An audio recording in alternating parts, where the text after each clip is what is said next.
Sud Radio Regard de Femme, Michel Vianès. Et bonjour ma chère Michel.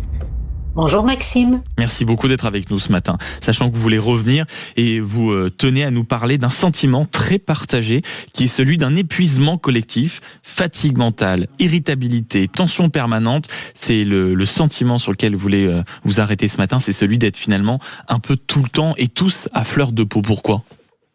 Eh bien, il suffit d'écouter les conversations autour de nous, ou bien votre rubrique du matin, les appels qui sont faits sur notre site. Eh bien, dans les familles, au travail, sur les réseaux sociaux, quelque chose s'est vraiment durci. Les réactions sont plus vives, les nerfs sont à vif, les gens plus fatigués aussi, comme si nous marchions tous avec des batteries à 5%. Et pourtant, nous n'avons jamais eu autant d'outils pour gagner du temps, pour communiquer, nous organiser, mais le temps, justement, il nous échappe. Et l'actualité, elle, ne s'arrête jamais, les crises s'enchaînent sans pause. Guerre, tensions politiques, crise économique, menaces sanitaires réactivées ces derniers jours avec l'hantavirus. Notre cerveau, il est en mode alerte rouge en permanence.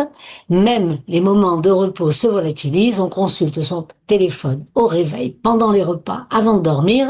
Nous sommes, je dirais, en mode on, 24 heures sur 24. Résultat, on supporte moins l'attente, moins la contradiction et moins l'imprévu. Et vous nous dites ce matin que les femmes vivent souvent cette fatigue de manière encore plus importante.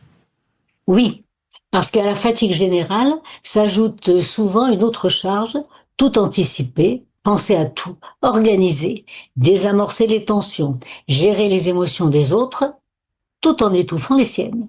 Et il y a cette injonction permanente à tenir bon, soit efficace, soit disponible, soit positive, comme si la fatigue était une faiblesse. Or, on ne peut pas vivre durablement sous tension sans conséquences.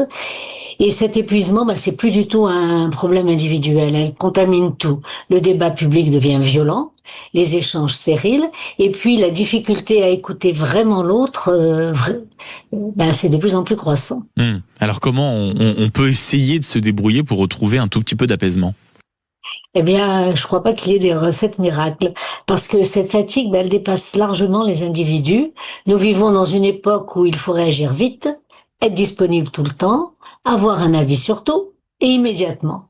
Alors peut-être que la vraie question, c'est pas seulement comment tenir, mais plutôt à quel moment avons-nous accepté de vivre tous et toutes sous cette pression permanente, comme si c'était devenu normal. Merci beaucoup Michel Vianès, présidente de Regard de Femme et membre du Haut Conseil à l'égalité femmes-hommes. Belle journée ma chère Michel.